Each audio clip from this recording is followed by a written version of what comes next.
Hi friends, welcome to my channel విషూస్ creation and tailoring. ఈరోజు మనము సింపుల్గా పైపింగ్ ఎలా వేసుకోవాలో నేర్చుకుందాము. ఓకేనా? ఫస్ట్ పైపింగ్ కుట్టుకోవాలంటే మనకి ఒకటి ఇలా పైపింగ్ క్లాత్ తీసుకోవాలి. చూడండి, ఇలా పైపింగ్ క్లాత్. ఈ క్లాత్ అనేది ఇలా స్ట్రైట్గా ఉంది కదా, స్ట్రైట్గా కాకుండా మనము ఇలా క్రాస్గా పైపింగ్ వేసుకోవడానికి మనం క్రాస్ పిట్స్ని కటింగ్ చేసుకుంటాము. ఇలా 1 ఇంచ్తో ఇలా 1 ఇంచ్తో పైపింగ్ క్లాత్ని ఇలా కట్ చేసుకోవాలి. ఇలా కట్ చేసుకున్న క్లాత్కి ఇది పైపింగ్ థ్రెడ్ అనమాట. ఈ థ్రెడ్ని యూజ్ చేసి ఇప్పుడు మనం పైపింగ్ వేసుకుందాము. చూడండి ఫ్రెండ్స్, ఇలా పెట్టేసుకొని పైపింగ్ సెట్టింగ్ అనేది మనం ముందే మిషన్ చేసుకొని పెట్టుకోవాలి. అది సెట్టింగ్ ఎలా ఉంటుందంటే, ఇది నీడిల్ కొంచెం ఈ హోల్ ఉంది కదా, ఈ హోల్కి సైడ్లో పడుతుంది, వన్ సైడ్ కొద్దిగా గ్యాప్ ఉంటుంది. అలా సెట్టింగ్ చేసుకుంటే మనము ఈ గ్యాప్లో నుంచి మనము ఈ పైపింగ్ థ్రెడ్ని ఇలా పెట్టేస్తే, ఇలా స్టిచ్ చేస్తే ఈ స్టిచ్ అనేది సైడ్కి, నీడిల్ అనేది సైడ్కి పడుతుంది కదా, అప్పుడు ఇటు సైడ్ అనేది పైపింగ్ వచ్చేస్తుంది. చూడండి, పైపింగ్ థ్రెడ్ ఇలా ఫోల్డ్ చేసుకోవాలి, ఇలా స్టిచ్ చేసుకోవాలి. ఇందులో మనము థ్రెడ్ని కానీ లేదంటే ఈ క్లాత్ని కానీ అస్సలు లాగకూడదండి. చూడండి,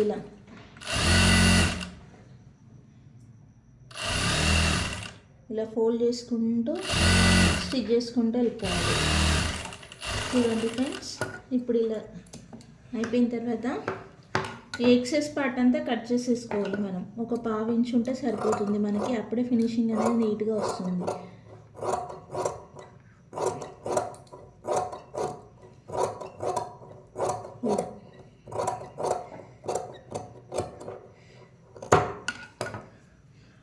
చూడండి ఫ్రెండ్స్, ఇలా పైపింగ్ అనేది చూడండి ఎంత నీట్గా వచ్చేసిందో ఫినిషింగ్. చూడండి, ఈ పైపింగ్ని మనం లోడింగ్ వేసుకొని ఈజీగా స్టిచ్ చేసుకోవచ్చు. నేను అది కూడా ఎలానో చూపిస్తాను. చూడండి ఫ్రెండ్స్, ఇప్పుడు మనం పైపింగ్ వేసుకోవడానికి ఫస్ట్ మనము ఇది లోడింగ్ వేసుకుందాం అనుకున్నామండి. బ్లౌజ్ రివర్స్ తీసుకొని వేసుకోవచ్చు, కానీ మీకు నేను ఎక్స్ప్లెనేషన్ కోసం చెప్తున్నాను కాబట్టి ఇలా ఒక లైనింగ్ పీస్ తీసుకోండి. మనం నెక్కి ఎలా అయితే హెమ్మింగ్ పట్టీ కోసం ఎలా అయితే పీస్ అలా తయారు చేసుకుంటామో అలా చేసుకోవాలి. ఇలా చేసుకున్న తర్వాత ఇది మెయిన్ ఫ్యాబ్రిక్ అనుకోండి. మెయిన్ ఫ్యాబ్రిక్ ఇప్పుడు మనము ఈ మెయిన్ ఫ్యాబ్రిక్ ఇది సపోజ్ హ్యాండ్స్ అనుకుందాం, మనము ఇలా వేసేసుకోవాలి. ఈ పార్ట్ ఇలా పెట్టేసి ఇలా స్టిచ్ చేయాలి. ఓకేనా ఫ్రెండ్స్? చూడండి, సేమ్ ఇందాకైతే మనం ఎలా నీడిల్ పెట్టి వేసామో సేమ్ ఇప్పుడు కూడా అలానే ఇలా స్టిచ్ చేసుకుంటే వెళ్ళిపోవాలి. ఇక్కడ ఏ పీస్ని లాగొద్దండి, లాగితే ముద్దలు వస్తుంది. ఇలా చూసారా, ఇలా వేసిన తర్వాత ఇది మళ్ళీ సేమ్ ఇలానే మనము అస్తర్ లైనింగ్ పీస్ పెట్టేసుకొని ఇలా ఒక 1/2 ఇంచ్ ఖర్చుతో ఈ లైనింగ్ పీస్ కూడా ఇలా అటాచ్ చేసుకోవాలి. చూడండి, ఇలా కింద పైపింగ్ మనము ఫస్ట్ ఎలా అయితే నీడిల్ పెట్టామో సేమ్ అలానే పెట్టుకొని ఆ గ్యాప్లో పైపింగ్ అనేది దూరేలాగా ఇలా పెట్టేసుకొని ఇలా స్టిచ్ చేసుకుంటూ వెళ్ళిపోవాలి. ఓకేనా? నెక్స్ట్ ఇప్పుడు వచ్చేసి దీన్ని మనం నార్మల్గా నెక్కి అయితే ఇలా టక్ స్టిచ్ చేసుకోవాలండి. ఓకేనా? ఈ హ్యాండ్ నార్మల్గా మీకు ఎగ్జాంపుల్గా చెప్తున్నాను, కానీ నెక్కి మనకి కరెక్ట్గా షేప్ రావాలంటే మాత్రము ఇలా టచ్ స్టిచ్ చేసుకోవాలి. ఇచ్చేసుకున్న తర్వాత ఇలా రివర్స్ తీసేసి మనం టాప్ స్టిచ్ చేసుకున్నాం. ఇక్కడ చూడండి, ఇలా టాప్ స్టిచ్ చేసేసుకోవాలి. చూడండి, ఇలా టాప్ స్టిచ్ చేసుకున్న తర్వాత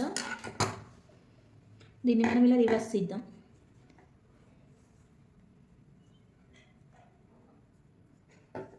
చూడండి ఫ్రెండ్స్, మళ్ళీ ఇలా ఇదంతా మీకు బిగినర్స్ కాబట్టి ఎలా స్టిచ్ చేసుకోవాలనేది నేను డీటెయిల్గా చెప్తున్నాను. మళ్ళీ ఇలా టాప్ స్టిచ్ ఇలా వేసుకొని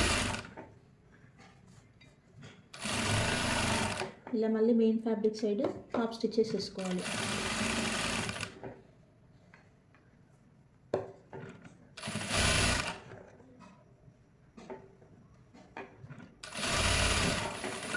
ఇలా వేసుకున్న తర్వాత చూడండి ఫ్రెండ్స్, పైపింగ్ అనేది ఎంత నీట్గా వచ్చింది. చూడండి,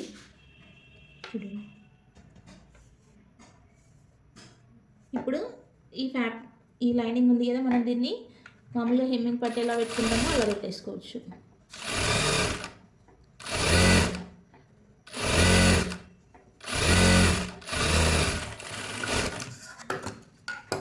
ఫ్రెండ్స్ ఇలా పెట్టుకున్నాం కదా, ఇలా పెట్టుకున్న తర్వాత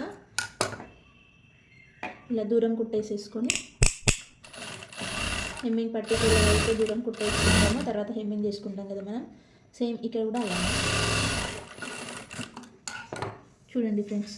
ఇంత నీట్గా వచ్చింది పైపింగ్. ఇలా మీరు ఏ నెక్కైనా ఏ షేప్కైనా ఏ నెక్ షేప్కైనా కూడాను మీరు ఇలా ఈజీగా పైపింగ్ చేసుకోవచ్చు. Thank you friends. Subscribe my channel.